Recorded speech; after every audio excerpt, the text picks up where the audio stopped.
Hello and welcome back to 3 Dimensions. In this lecture series today, we'll be doing a brief summary on significant figures before going on to the rest of the examples. So let us learn the 5 main rules of significant figures. So the first rule says that all the non-zero digits are significant. Okay. So what is a non-zero digit? Any number except 0 are non-zero digits. For example, let us do 2358. The number of significant figures here is 4. 1, 2, 3, 4. There is no 0 term here. So all of them are significant. Okay. It does not mean the 0 is not significant. It's just talking about the significant digits. So here, any number, if it's not 0, any number without 0 is significant. If it is 1, 3, 5, 7, all numbers are significant. All non-zero numbers are significant. Now let's go to the second part. So the second rule says, according to the second rule, zeros between two non-zero digits are significant irrespective of the decimal point. Zeros between two non-zero digits, they are significant. So if we have got a number 2053, here we've, according to the previous rule, 2, 5 and 3 are significant because they are non-zero digits. So here this rule says, if the zeros are between two non-zero digits, then this is also significant. Okay, so whether there's a decimal point or not, if there is a 0 there, it is in between two non-zero digits, then it is significant. So in this case also, the number of significant digits is 4. Now let's go to the third rule. According to the third rule, if a number is less than 1, so let us think of some numbers. Let's write a number 0.058. This is a number that is less than 1. 0.032. This is also a number which is less than 1.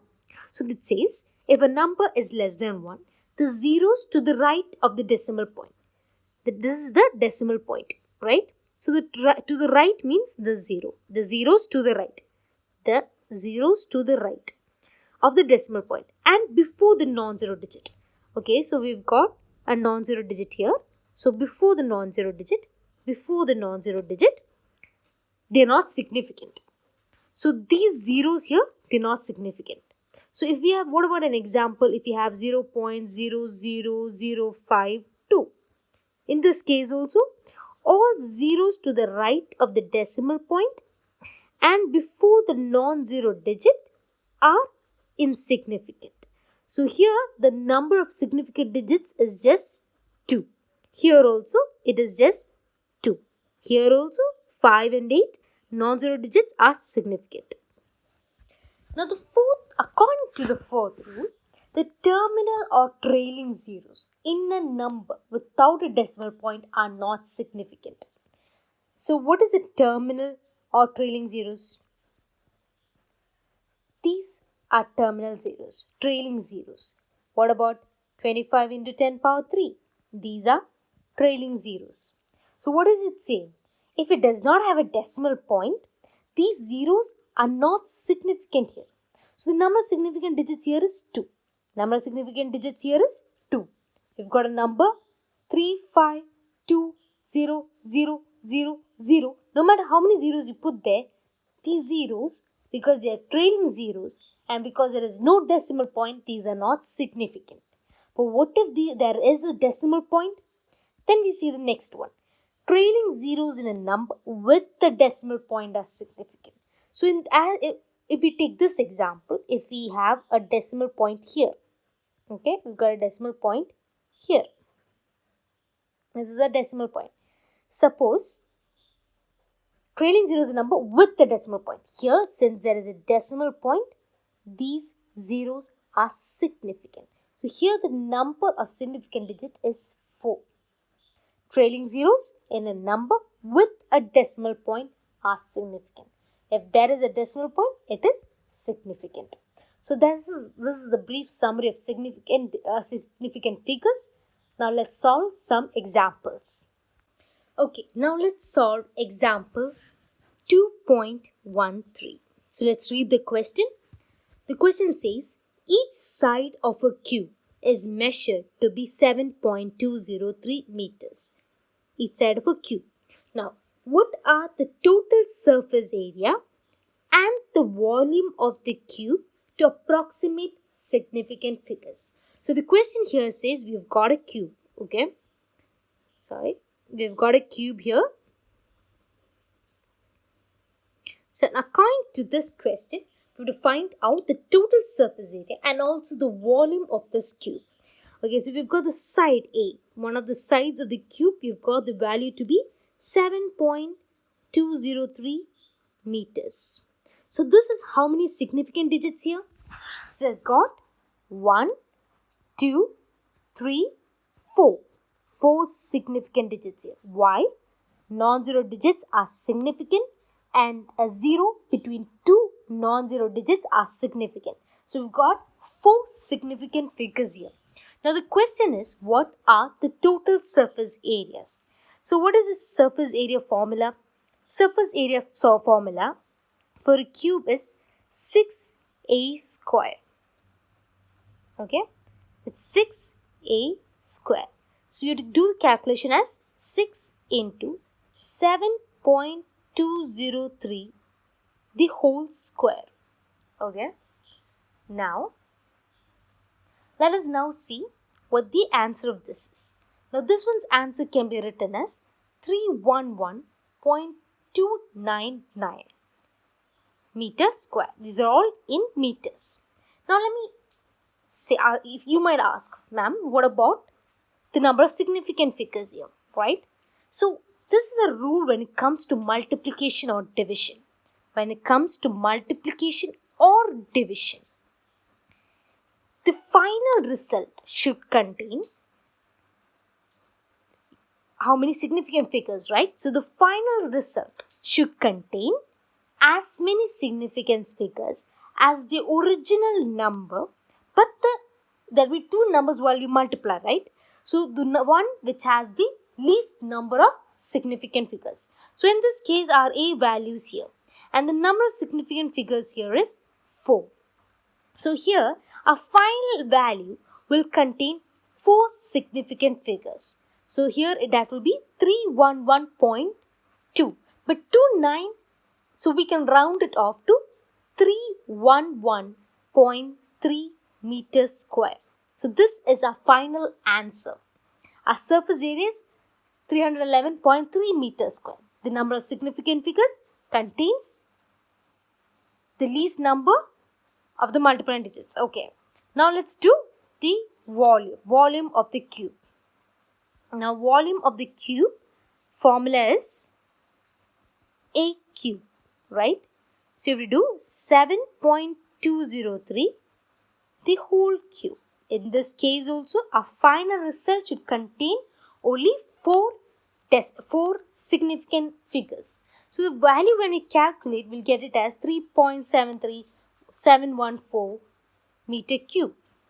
But when it comes to the significant figures, we have to write the value down as 373.7 meter cube. This is our final answer. Example 2.14. The question here says 5.74 gram of a substance occupies 1.2 centimeter cube. Express its density by keeping the significant figures in view. So how do you calculate density? Density is equal to mass per volume. So the question here, we've got the mass value. The mass value is 5.74 grams. What about the volume? 1.2 centimeter cube. Occupies 1.2 centimeter cube. Now to calculate the density. The density here will be mass per unit volume. That is mass value 5.7 gram divided by volume value, that is 1.2 centimeter cube.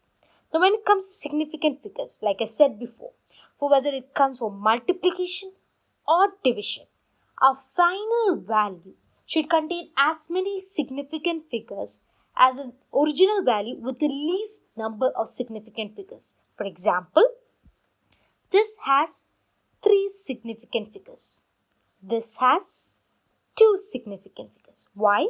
All non-zero digits are significant. So we've got 1, 2, 3. So 3 significant figures. We've got 1, 2. So we've got 2 significant figures. So the least number of significant figures here is this, 2.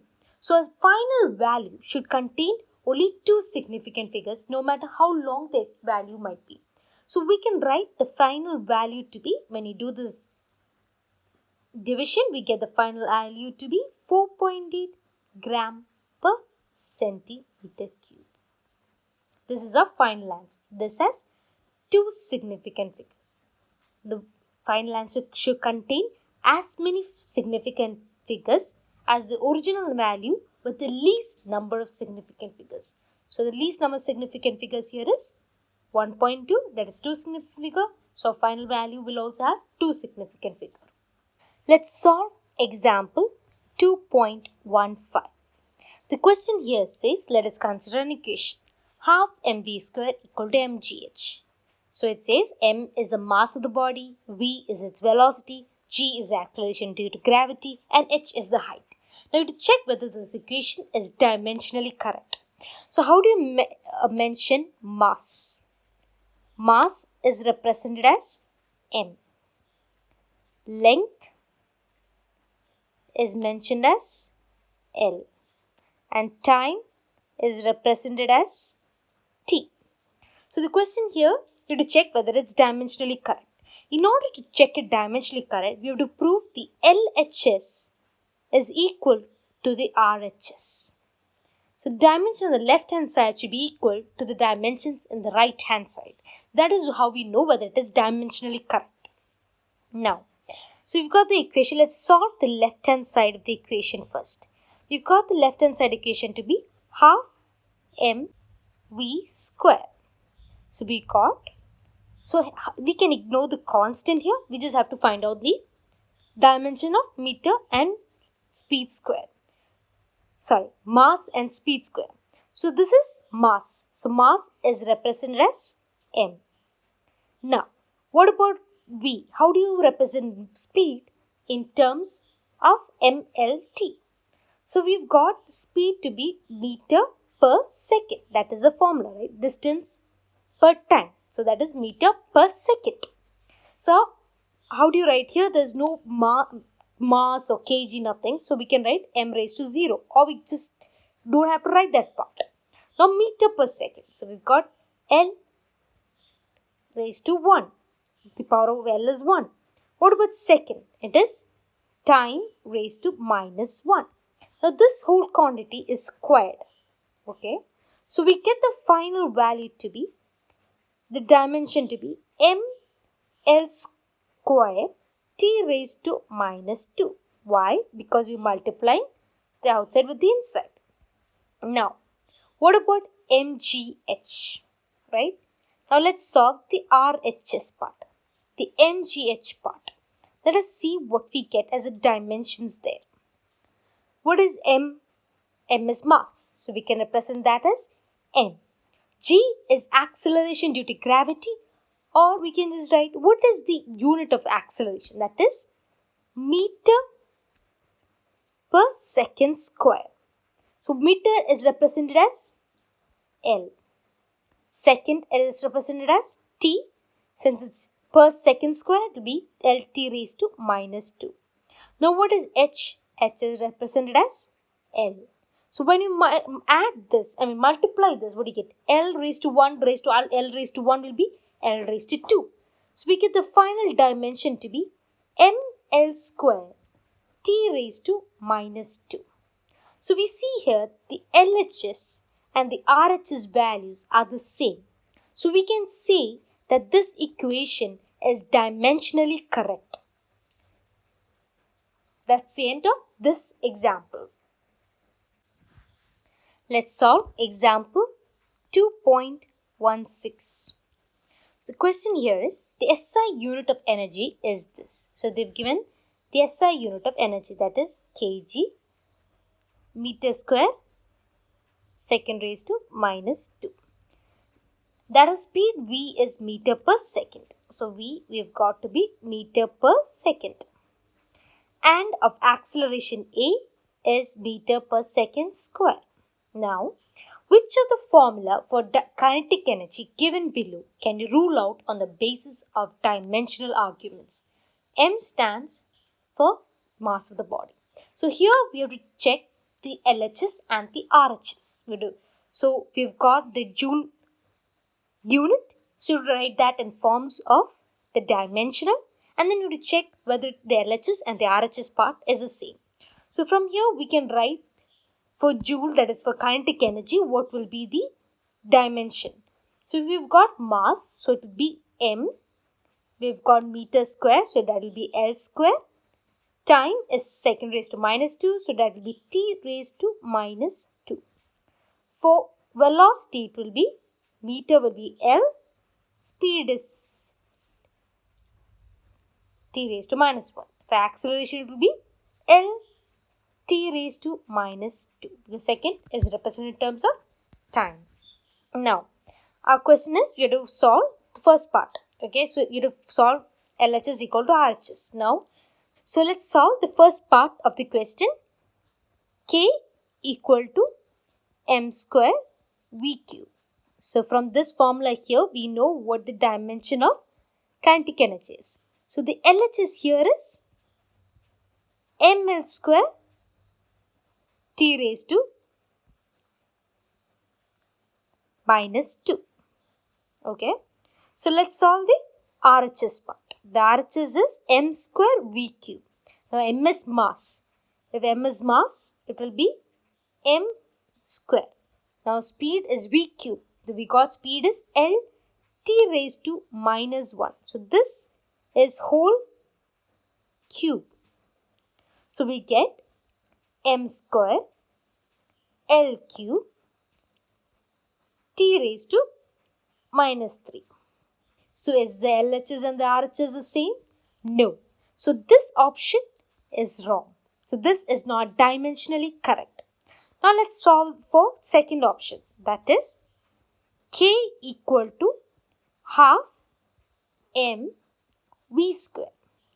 So from LHS we know kinetic energy is m L square t raised to minus 2.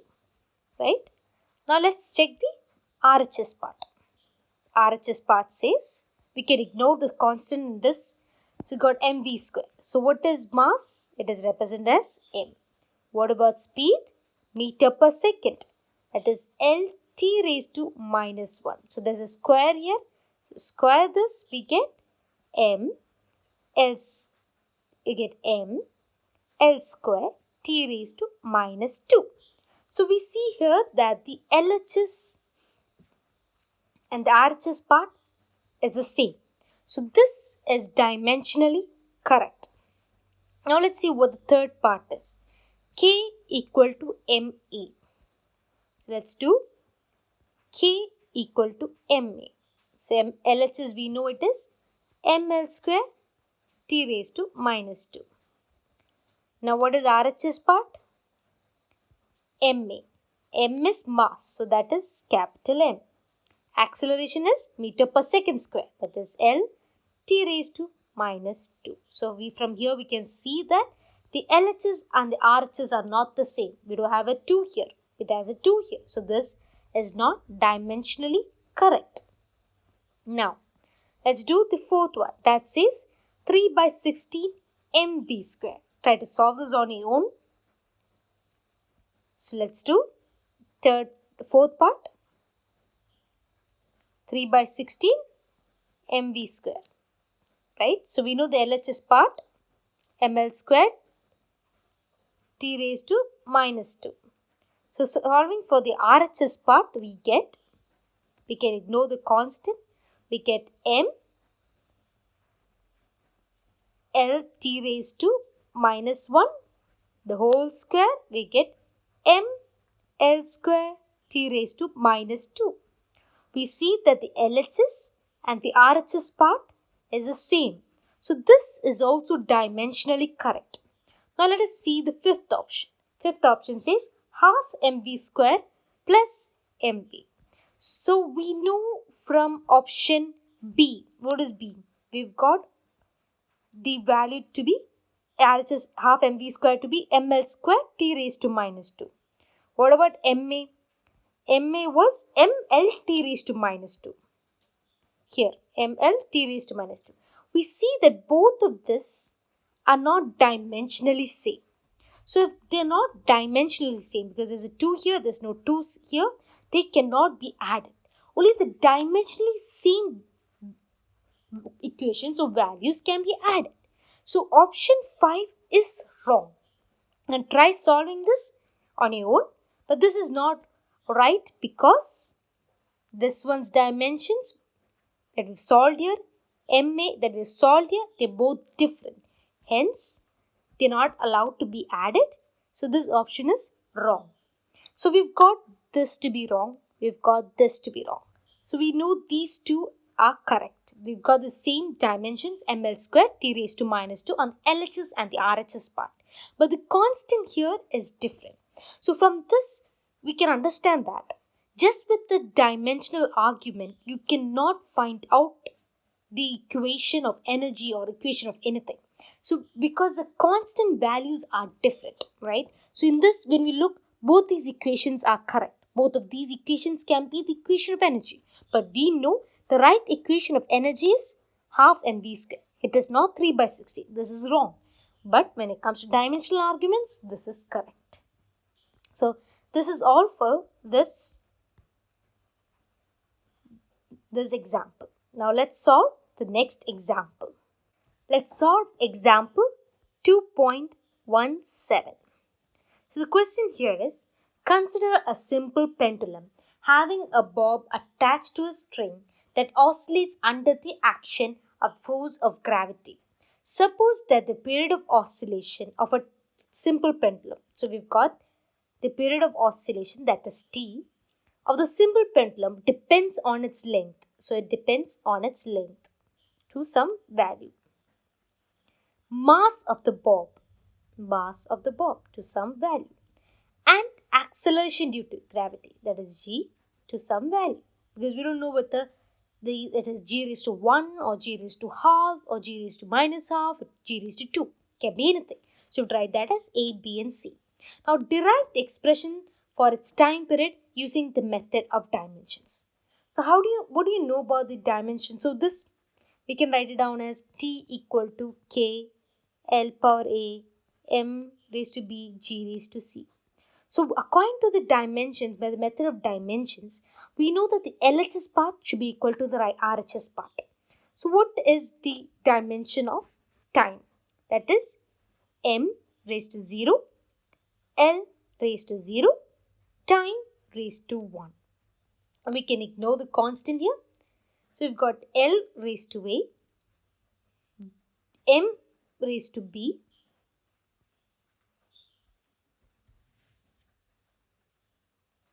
length here.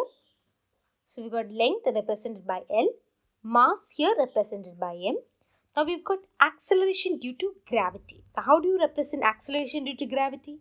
Meter per second square. That is L t raised to minus 2.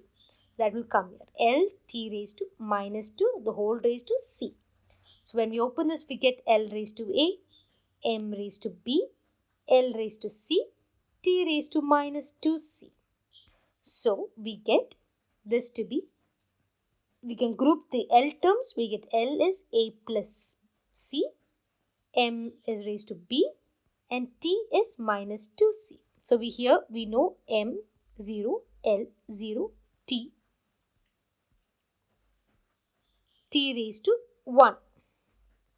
So when we take it individually, we see that here it is 0, here it is B. So B value is equal to 0. We're comparing the terms here. L is A plus C. So we get a plus c equal to 0. So we get a equal to minus c.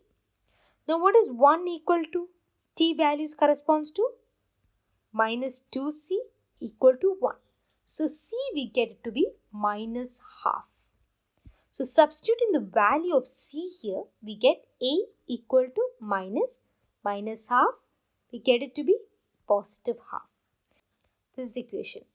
Using this equation here, we get t equal to k L raised to a, right? So L raised to a,